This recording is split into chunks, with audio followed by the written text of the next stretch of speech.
잠시 기도하고 시작하도록 하겠습니다. 하나님 아버지, 오늘 이렇게 아름다운 날씨를 저들에게 허락하시고 이렇게 편안한 장소에서 아무런 구애를 받지 아니하며 주의 말씀의 교제를 나누게 하시고 또 서로를 돌아보아 사랑과 선행을 격려하는 이런 자리를 허락해 주시니 감사합니다. 하나님, 저들에게 베풀어 주시는 이 한결같은 은혜를 저희가 경히 여기지 않게 하시고 저희가 전심으로 주를 사랑하며 또 우리에게 맡겨주신 복음의 사명을 신실하게 잘 감당할 수 있도록 저희를 먹여주시고 입혀주시며 인도하여 주옵소서. 예수 그리스도의 이름으로 간절히 기도합니다. 아멘. 오늘 교회 처음 오신 여러분들 진심으로 환영하고요. 굉장히 뜻깊은 날이 되겠습니다. 이미 말씀을 드렸으니까 아시겠습니다만 우리 조정원 교우님 오늘 세례 받으시는 날인데 아마 세례식 하기 이전에 저희가 오늘 본문의 말씀으로 함께 생각해보는 이 시간을 갖는 것이 더더욱 큰 의미가 있다고 생각이 됩니다. 갈 길이 멀고 또 다뤄야 할 내용이 많기 때문에 제가 서론을 준비해 왔는데 서론을 건너뛰고 바로 본문으로 들어가려고 생각하고 있습니다. 오늘 본문인 2장 2절에 보시면 사도 바울이 특별한 한 부류의 사람들을 언급하고 있습니다. 이 성경 가지고 계시니까 디모데후서 2장 2절 말씀을 보십시오. 여기 보시면 또 내가 많은 증인 앞에서 내게 들은 바를 충성된 사람들에게 부탁하라. 그들이 또 다른 사람들을 가르칠 수 있으리라. 여기 이제 이 충성된 사람이라고 불리는 이 부류를 지금 이야기하고 있는 것입니다. 충성이라는 이 말은 사전에 찾아보니까 진정에서 우러나오는 정성, 특히 임금이나 국가에 대한 것을 이른다, 이렇게 이제 정의가 되어 있습니다. 군주를 위해서라면 또 나라를 위해서라면 충분히 자기를 희생할 만한 그런 의지를 보이는, 또 실제로 그렇게 움직이는 일을 향해서 충성스럽다, 또 충신이라 이제 부르지 않습니까?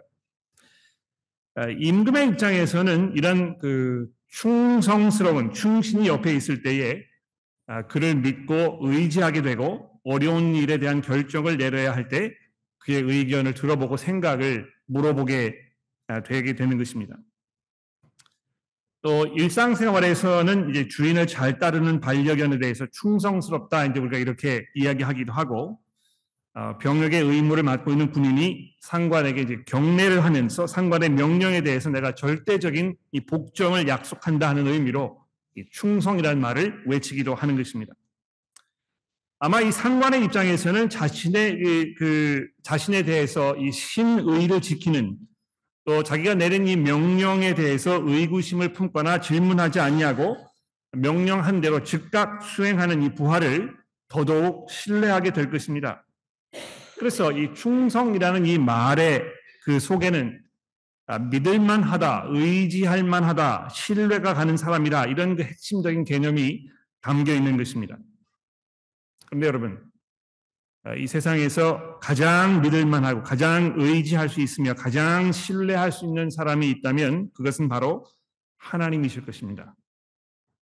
왜 그렇습니까? 우리 하나님께서는 한결같은 분이시기 때문에 그렇습니다. 감정에 휩싸여서 종잡을 수 없는 사람들이 우리 주변에 이제 종종 있게 되는데요. 그런 사람들과 관계하는 데 있어서는 굉장히 어렵지 않습니까? 왜냐하면 이 사람이 이제 어떻게 반응을 보일지, 어떻게 행동할지에 대해서 우리가 예측을 할 수가 없기 때문에 어떤 식으로 이 사람과 관계를 맺어야 될까에 대해서 잘 감이 오지 않는 것입니다. 오늘은 어떤 기분으로 사무실에 출근할지 알 수 없는 직장 상사를 두고 있는 직원이라든지, 또 퇴근해서 집에 돌아오는 남편과 아버지가 오늘은 어떤 기분으로 집에 돌아오실지를 늘 불안해하는 그런 식구들이 계신다면 아마 비가 오나 눈이 오나 한결같은 남편과 아버지를 두고 있는 것이 얼마나 다행이고 축복인지에 대해서 잘 이해를 못할 것입니다. 항상 불안감 가운데 살고 있기 때문에. 그러나 우리 하나님께서는 우리의 아버지로서 변치 아니하시고 약속하신 대로 늘 행하시기에 우리는 항상 마음속에 편안함이 있는 것입니다. 우리 하나님께서는 예측이 가능하고, 또 그래서 우리가 그분을 신뢰할 수 있고 항상 의지해도 손해볼 것이 없다고 우리가 확신할 수 있는 그런 분이시라는 것입니다. 그래서 제가 전에도 말씀드렸습니다만 믿음 생활에 있어서 늘 변함이 없고 한결같은 모습을 유지하면서 사시는 이런 성도 여러분들, 이분들이 가장 하나님의 성품에 가까이 다가가는 그런 분들이라고 생각합니다. 이 신실함이야말로 우리 그리스도인들에게 있어서 가장 귀한 덕목인 것입니다.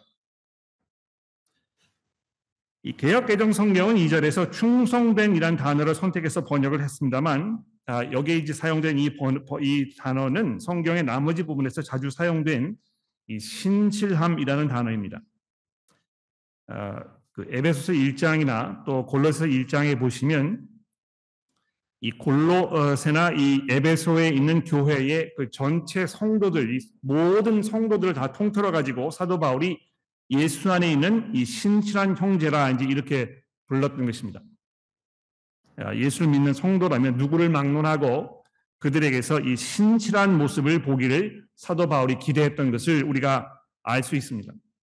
그러니까 여러분들이 살면서 내가 별로 이렇게 신실하지 않은 것 같다 하시면 이 부분에서 정말 정진하시고 변화되셔서 다른 사람에게 신뢰를 주는, 다른 사람이 나를 의지할 수 있는 그런 그 성도로 내가 성장해 가야 할 분명한 필요가 있는 것입니다.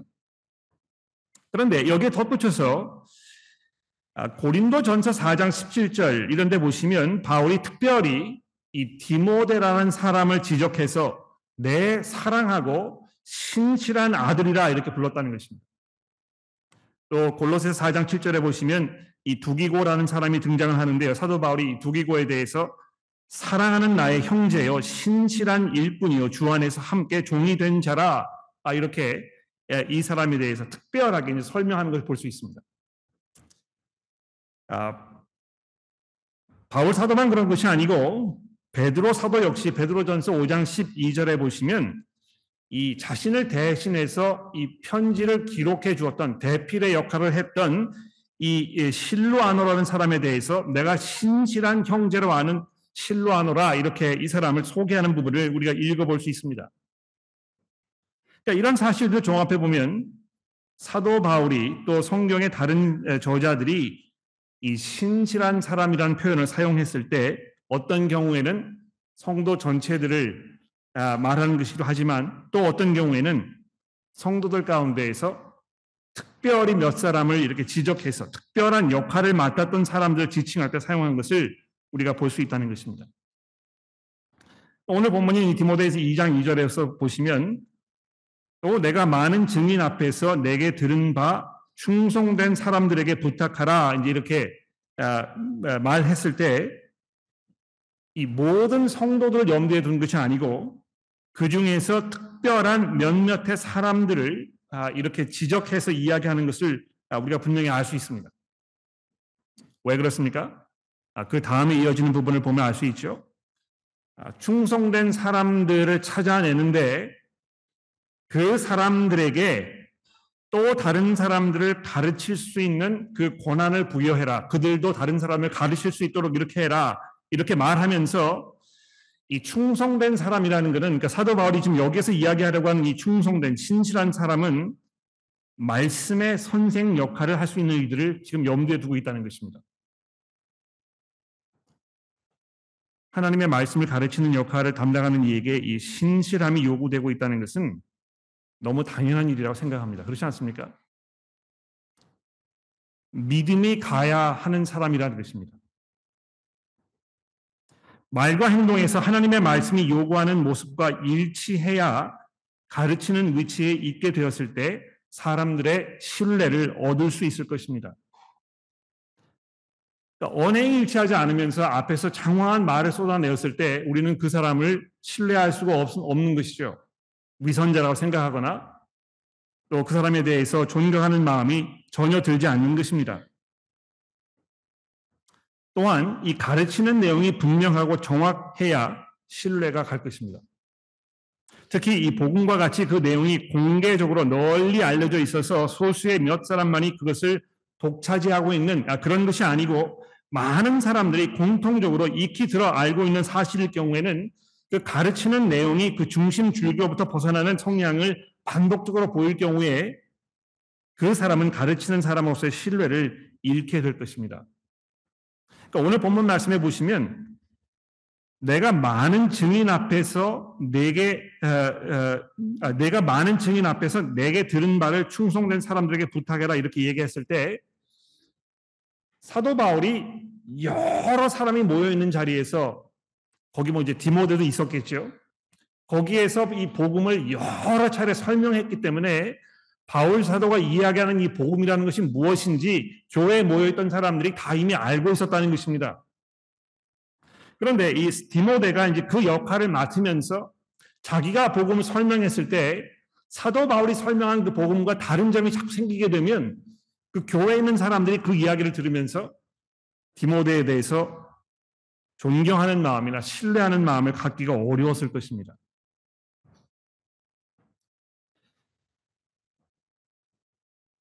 여기서 바울이 내가 많은 증인들 앞에서 내게 들은 바를 뛰어난 은사를 가지고 있는 자 또는 학력이 높은 사람, 성격이 활달하고 친절하게 뛰어난 사람, 말솜씨가 보통 이상되는 사람 이렇게 얘기하지 아니하고 단지 충성됨, 즉 믿음이 가고 신뢰할 만한, 다시 말해서 삶에서 언행이 하나님의 말씀과 일치하고 진리에서 벗어나지 않는 내용을 가르치는 것이 확인된 사람들에게 그 말씀을 맡기라고 이렇게 이야기한 이 부분이 얼마나 중요한지 모릅니다. 우리가 일반적으로 관계를 맺을 때 이 사람이 나보다 더 뛰어난 무슨 그 재질을 가지고 있거나 더 높은 위치에 있거나 이러면 그 사람과 좀 더 가까워지려는 이런 성향을 우리 모두가 가지고 있습니다. 그렇게 해야 내가 이제 득을 볼 거라고 생각하는 것입니다. 나보다 못한 사람이 있으면, 나보다 뒤처진 사람이 있으면 그 사람을 업신여기게 되고 깔보게 되고 괜지 모르게 나도 모르게 무의식적으로 그 사람을 멀리하는 것이 우리 인간의 못된 습성이라는 것입니다. 적어도 나와 동격에는 있어야 내가 이 사람과 관계할 만한 어떤 그 가치가 있다고 생각하는 것이죠. 그런데 교회에서도 역시 마찬가지로 교회의 어떤 중요한 역할을 맡기거나 교회에서 책임을 감당하려고 할 때, 누구를 선출할 때, 교회의 어떤 리더의 역할을 맡길 때, 이 사람이 어떤 위치에 있는지, 어떤 성격을 가지고 있는지, 어떤 사회적 평판과 이런 걸 얻고 있는 사람인지 이런 거 많이 따져가지고 굉장히 세상적인 방법과 기준으로 교회의 어떤 리더십의 역할을 맡겨주는 이런 경우가 굉장히 비일비재합니다. 목사들도 자기의 어떤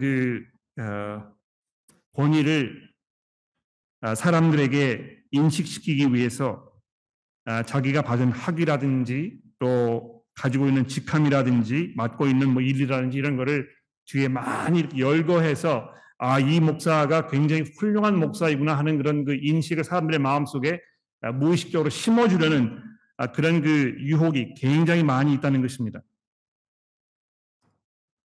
그런데 사도 바울이 이 교회에서 말씀 사역의 이 중요성에 대해서 얘기하면서 그 역할을 맡아야 할 사람들이 이야기하면서 그런 것들 다 염두에 두지 아니하고 오직 한 가지 사실만 이야기하고 있습니다. 이 사람이 충성된 사람인가, 즉 하나님의 말씀에 헌신되어 있는가, 그 사람의 삶에서 그 내용면에서 하나님의 말씀에 헌신되어 있기 때문에 우리가 이 사람을 신뢰할 수 있는 사람인가, 이것만을 이야기하고 있다는 것입니다.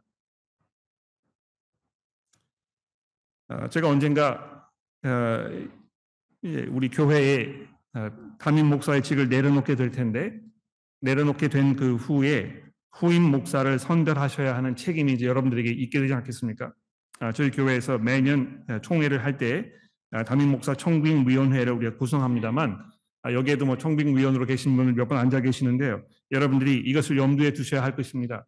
누가 이 후임으로 여기 교회에 와서 이 교회 목회를 해야 될 것인가? 우리가 정말 중요하게 여기는 생각, 이 한 가지가 있다면 그것은 무엇인가? 이 사람이 어디에서 공부했는지, 무슨 학위를 가지고 있는지, 어떤 일들을 이루었는지, 이런 걸 우리가 따져볼 그런 유혹을 많이 받게 될 것입니다만, 사도 바울이 적어도 이 말씀 사역을 하는 사람에 대해서 이야기하고 있는 가장 중요한 덕목으로 이 사람이 얼마나 충성된 사람인가, 얼마나 신실한 사람인가, 이것을 강조하고 있다는 것을 우리가 잊어버리지 말아야 할 것입니다. 근데 바울 사도의 이러한 그 마인드셋, 이거는 조금 그 오늘 본문 말씀인 그 앞부분 1장 13절과 14절에서도 우리가 확인할 수 있습니다. 오늘 본문의 그 범위 바뀌긴 합니다만 잠시 1장 13절로 돌아가서 그 부분을 좀 주목해 보십시오. 중요한 부분이기 때문에 너는 그리스도 예수 안에 있는 믿음과 사랑으로서 내게 들은 바 바른 말을 본받아 지키고 우리 안에 거하시는 성령으로 말미암아 내게 부탁한 아름다운 것을 지키라. 이렇게 13절 끝부분과 또 14절 끝부분에서 이 지키라는 말을 두 번 사용해서 명령하고 있는 것을 볼 수 있습니다. 두 가지 중요한 부탁을 하고 있는 것인데요. 첫 번째 부탁은 무엇입니까? 13절에서 보시는 대로 내게로부터 들은 그 말씀, 바른 말이라 이렇게 되어 있는데 하나님의 말씀을 가르치기 위해서 사도 바울이 했던 자신의 가르침을 말하는 것입니다. 그렇죠? 그걸 통해서 내가 당신에게 주었던 그 모든 것들을 본받아 지키라고, 즉 순종하라고, 믿음과 사랑의 삶에 있어서 그 말씀에 순종하는 삶을 살라고 부탁하고 있는 것입니다. 디모데여, 그대가 말씀의 사역을 하기 위해서 가장 중요한 것은 당신 자신이 먼저 내가 당신에게 전해준 이 바른 말의 그 내용, 그것이 우리에게 요구하고 있는 이 믿음과 사랑에 있어서의 그 요구하는 이 내용, 이거를 잘 받아들이고 그것을 따라서 삶 속에 순종하는 삶을 살아야 할 것이라고 말씀하고 있다는 것입니다. 두 번째는 14절에 내가 당신에게 부탁한 이 아름다운 것을 잘 지키라. 이거 이제 대역개정 성경에 보시면 아름다운 것을 이렇게 번역을 해 두었는데 복음을 말하는 것입니다. 정말 귀하고 값진 보물과 같은 이 복음이 변질되거나 왜곡되지 않도록 이거를 잘 간수하고 이거를 잘 보존하라고 신신당부하고 있다는 것입니다. 그러니까 조금만 생각해 보시면 이 바울의 이런 부탁들이 얼마나 중요한 부탁인지 금방 이해되지 않습니까? 여러분 이걸 생각해 보십시오. 복음이 우리들에게 되기 위해서 이 2000년이라는 이 장구한 세월 동안에 얼마나 많은 사람들이 이 복음을 지키기 위하여 이거를 다음 세대에 넘겨주기 위해서 희생과 헌신을 마다하지 않았습니까? 그들의 그 신실함이 있지 않았었다면 아마 여러분과 제가 지금 이 복음의 말씀을 듣고 이것을 이해하여 하나님의 은혜 가운데 들어가서 죄의 용서와 영생의 은혜 가운데 들어가는 이 특권을 누릴 수 없었을 것입니다. 그들에게도 이 믿음과 사랑으로 온갖 유혹과 죄악의 손길을 뿌리치고 경건한 삶을 살기 위해 최선을 다하는 그런 그 사투가 있었을 것입니다. 산과 물을 건너 낯설고 물서른 땅에 목숨을 걸고 찾아가서 복음을 전했던 그 용기 있고 충성된 성도들의 수고와 사랑이 오늘 우리의 구원을 가능케 했던 것처럼 이제 우리 앞에는 이 격변하는 사회의 물결을 헤치고 점점 어둠과 방황의 소용돌이 속으로 빠져들어가고 있는 이웃들에게 복음을 전해 주어야 할 엄숙하고 엄중한 책임이 우리에게 주어진 것입니다. 사실 이 디모데후서를 잘 읽어보시면 전체적으로 이 복음의 전수, 즉 한 세대가 이거를 그 앞세로부터 받아가지고 이걸 잘 지키고 있다가 다음 세대에 넘겨주어야 하는 이 문제에 대해서 굉장히 많은 말씀이 등장하는 것을 볼 수 있습니다. 우리가 방금 살펴본 1장 13절은 물론이고 또 오늘 본문 말씀인 2장 2절에서도 사도 바울은 바로 자기가 디모데에게 이 복음을 전해진 사실을 언급해주고 있습니다. 또 그리고 나서 그 복음을 다른 충성된 사람에게 전해주고 그래서 그 사람들로 하여금 또 다른 사람들을 가르칠 수 있게 하라고 계속해서 이 복음의 전수의 문제에 대하여 이야기하고 있다는 것입니다. 1장 5절 말씀해 보십시오. 디모데는 외할머니 로이스와 어머니 유니게가 디모데에게 믿음을 전해준 사실을 언급하고 있지 않습니까?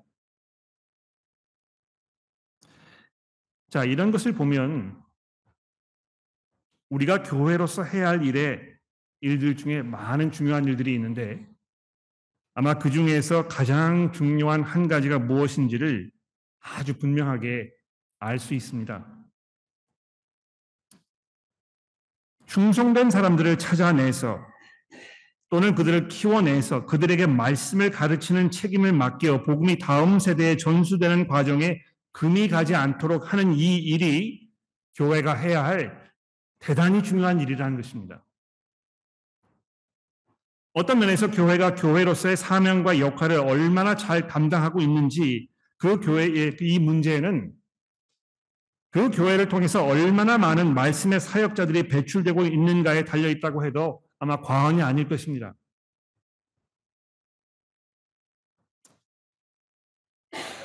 우리 교회가 지난 20년간 저를 시작으로 해서 황창혁, 신희순, 클라이드 볼튼스, 이한호, 장일의, 마크 타일러, 문창기, 제이슨 제이콥스, 슈노이 제이콥스, 윌 파, 그리고 가장 최근까지는 우리 신정호 목사님까지 남성 사역자 12명, 또 임선영, 제니 창, 크리시 크리빌라스, 피아 초이, 세라 킴, 리아는 초이 자매, 그리고 최근에 우리 김가영 전도사님까지 여성 사역자 7명, 총 19명을 발굴해서 헌금을 비롯해서 헌금을 다른 데 사용하지 아니하고 이 분들을 훈련시키고 키워내어 말씀을 가르치는 일을 감당할 수 있도록 준비시키고 상황과 여건을 마련하는 일에 우선적으로 재정적 투자를 하고 거기에 에너지를 쏟아부은 이유가 바로 여기에 있다는 것입니다. 교회에서 헌금으로 모아진 재정을 사용하는 데 있어서 이 헌금이 어떻게 어디에 사용되고 있는지를 추적해 보면 그 교회가 가지고 있는 이 성경에 대한 이해, 또 그 교회를 구성하고 있는 성도들의 마인드가 어떻게 이루어져 있는지를 분명하게 파악하고 평가할 수 있습니다. 교회에 헌금을 하고 있는데 왜 주일 교회에서 점심 식사를 할 때 점심값을 내야 하는지에 대해서 궁금해하시는 분들이 계실지도 모르겠습니다. 결론부터 말씀을 드리자면 지금까지 우리 교회에서 헌금의 사용은 이 말씀 사역의 우선성이라는 원칙을 전제로 해왔다는 것입니다. 그래서 말씀의 사역자들을 훈련하고 지원하는 일이 우선적으로 이 재정 집행에 있어서 가장 위에 있게 된다는 것입니다. 지원하는 사역자의 수를 줄이면 다른 목적으로 사용할 수 있는 재정 자원이 지금보다 넉넉해져서 점심도 공짜로 제공하고 교회 시설도 개선해서 보다 쾌적한 환경에서 우리가 모일 수 있을 게 분명합니다. 요단에서 측정하는 그 목회자의 사례비를 따져보면 부목사님 한 분의 경우 1년에 교회에서 헌신해야 하는 재정적 금액이 약 한 12, 3만 불 정도 됩니다.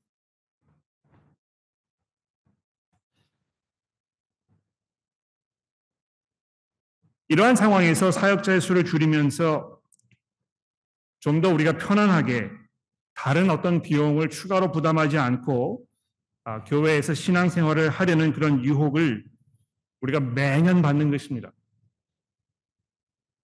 불편한 점들이 한두 가지가 아니잖아요. 그렇죠? 이걸 좀 보수공사를 해서 좀 더 편하게 우리가 지낼 수 없을까? 그러나 우리가 그 유혹을 뿌리치고 계속해서 보다 새로운 사역자들을 찾아내서 그들에게 기회를 제공하는 일에 우선하려는 이 원칙은 디모데후서 2장에 있는 이 말씀을 순종하려는 강한 의지의 표현이라고 받아주시면 될 것 같습니다. 이렇게 사도 바울은 오늘 본문 말씀을 통해서 이 신실한 사람들을 찾아내는 이 일의 그 중요성, 이 우선성, 이것을 말씀하면서 동시에 그 신실한 사람들이 과연 어떤 사람들인가 이거를 보다 구체적으로 우리에게 설명해 주고 있습니다. 특히 2장 3절 이하에 보시면 사도 바울이 이제 이 그 병사, 군인, 또 운동선수, 또 농부의 예를 들어가면서 이 신실한 사람이 갖추어야 할 어떤 그 성격, 성질, characteristics 이런 걸 지금 말씀하고 있습니다. 근데 여기에 이 내용을 잘 보시게 되면 맨 먼저 3절에 보시면 예수 그리스도의 좋은 병사로 나와 함께 고난을 받으라는 이 대명제를 맨 앞에 세워놓고 거기에다가 이제 추가로 다른 여러 가지 예들을 이렇게 열거하고 있다는 것입니다. 성도들을 특히 그 중에서 말씀을 가르치는 사역을 맡아야 할 이 사람들을 군인으로 병사로 이렇게 설명하고 있는 이 부분이 굉장히 중요한 부분이라고 저는 생각합니다. 사도 바울이 이미 신약 성경 여러 군데에서 이 그리스도인의 삶을 영적 싸움이라고 얘기하고 있지 않습니까? 여러분과 저는 평화 시대에서 안정을 누리면서 평온한 삶을 추구하는 이런 사람들이 아니라는 것입니다.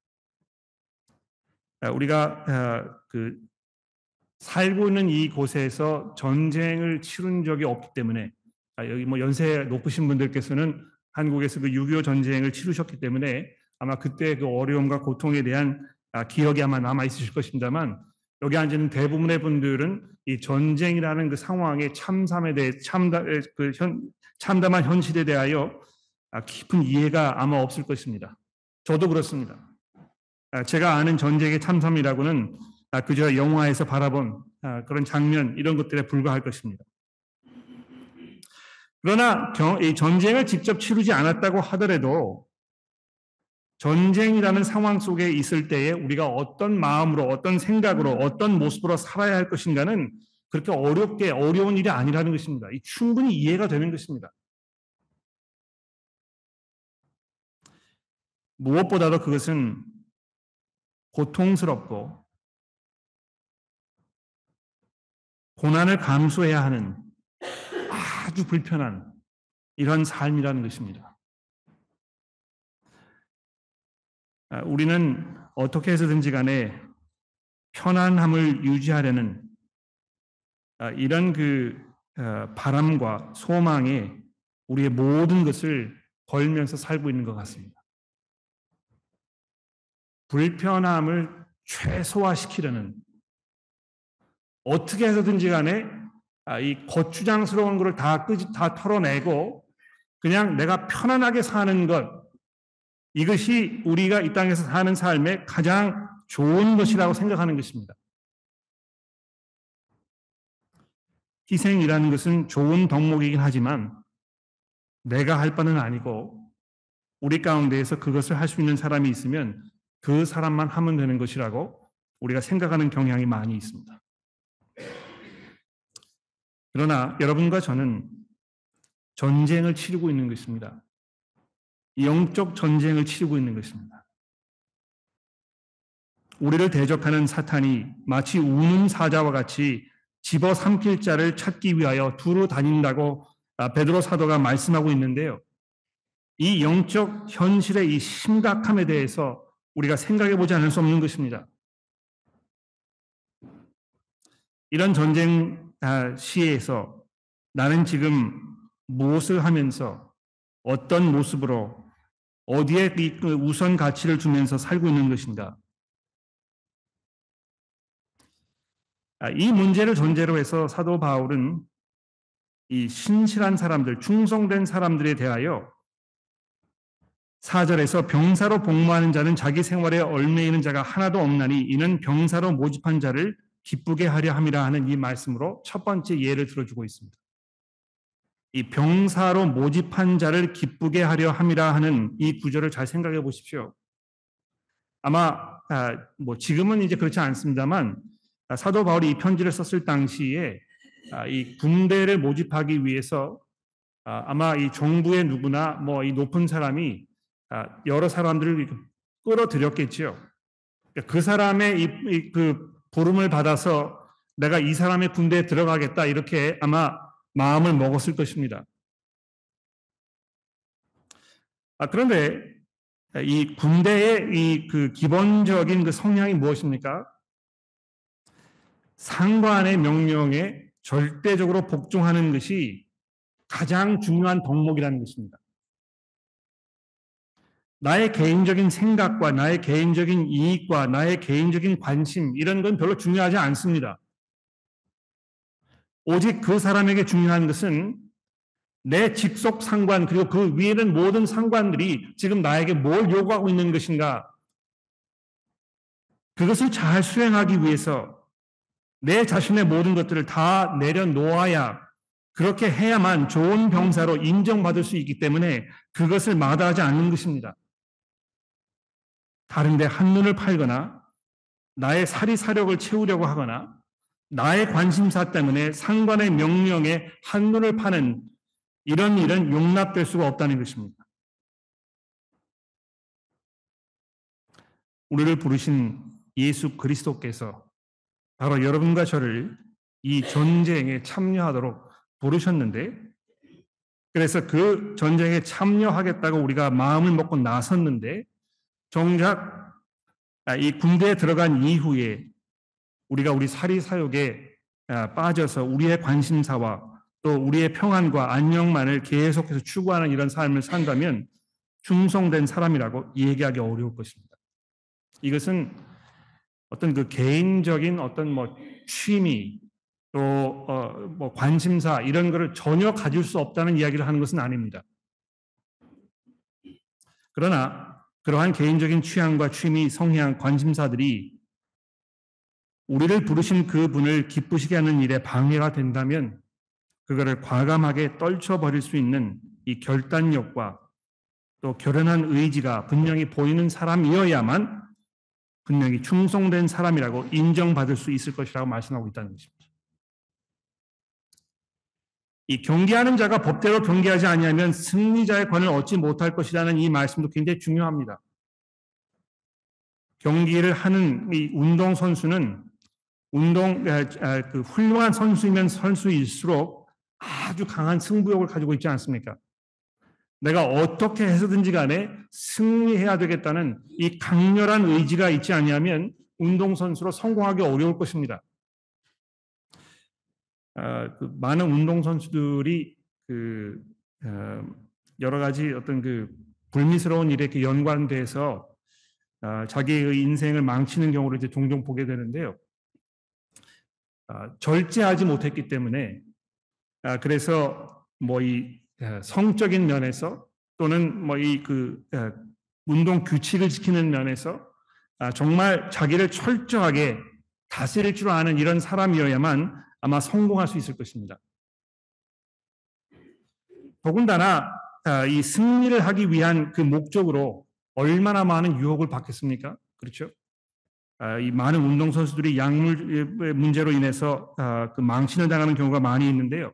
뭐 이 약물 중독의 문제뿐만이 아니고 규칙을 어겨가면서까지 승리를 해야 하는 이런 상황에, 이런 유혹에 빠질 위험이 얼마나 많은지 모릅니다. 말씀 사역을 하는 것도 마찬가지라고 생각합니다.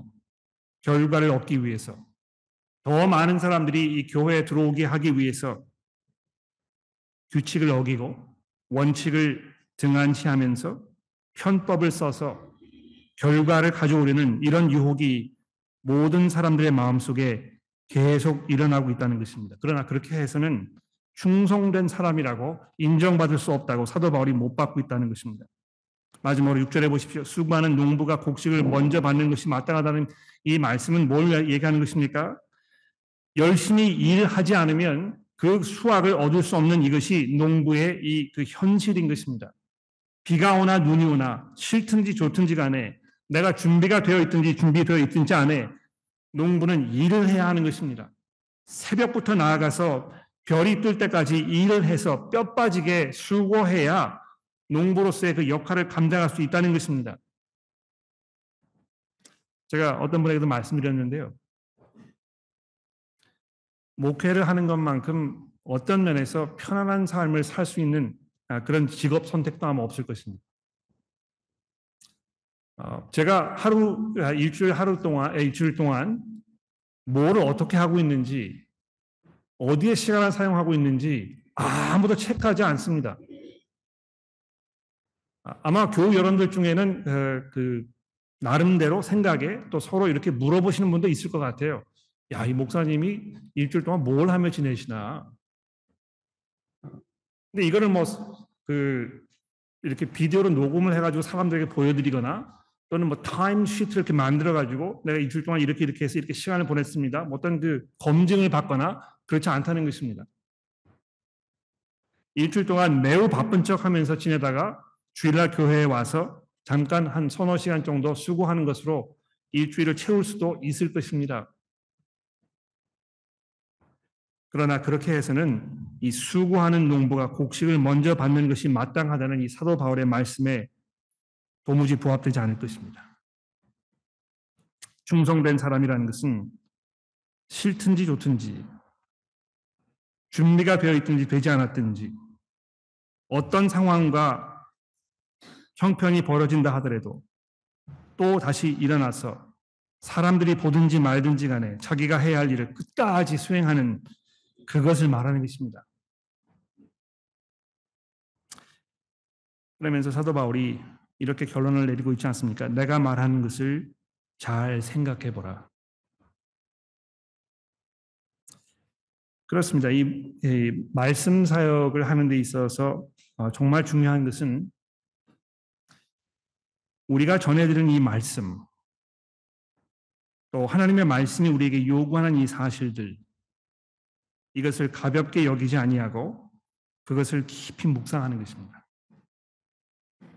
이것이 내 삶 속에 어떻게 현실화되고 있는지에 대한 깊은 고민과 또 정말 하나님의 말씀이 전수되기 위해서 우리가 어디에 어떻게 우리의 시간과 우리의 에너지와 우리에게 주신 모든 자원들을 사용하고 있는지를 깊이 돌아보면서 우리 자신을 추스르는 작업을 계속 해 나가야 할 것입니다. 이렇게 해서 제가 오늘 드리고 싶은 말씀을 이제 다 드렸는데요. 결론적으로 여러분들에게 말씀드리고 싶은 한 가지 질문은 여러분은 충성된 사람인가인 것입니다. 내가 그리스도의 심판대 앞에 나아가서 그분 앞에 나의 삶을 전부 보여드렸을 때 그리스도께서 나를 바라보시면서 착하고 충성된 종아, 내가 작은 일에 수고하였으니 이제 내 기쁨에 참여하라. 이런 칭찬의 말을 내가 들을 것입니다. 그 문제가 여러분들 앞에 놓여 있는 것입니다. 기도하겠습니다. 하나님 아버지, 충성되지 못한 저희들을 하나님의 은혜 가운데 불러주셔서 저희를 충성되이 여겨주시고 이 귀한 사역을 감당하기 위해 필요한 하늘의 능력과 성령의 은혜를 부어주시니 감사합니다. 하나님, 우리 교회가 하나님께로부터 받은 이 사명을 신실하게 잘 감당하기를 원합니다. 저희들의 마음과 생각을 하나님께서 지키시고 인도하셔서 우리의 말과 우리의 생각과 우리의 내리는 결정, 이 모든 것들이 하나님 보시기에 합당하며 또 그 안에서 서로 사역하고 관계하는 모든 성도 여러분과 또 교회를 다스리고 있는 목회의 모든 사역자분들이 하나님 앞에 충성되며 신실한 모습으로 살아갈 수 있도록 하나님이 도와주시고 은혜를 베풀어 주옵소서. 예수 그리스도의 이름으로 간절히 기도합니다.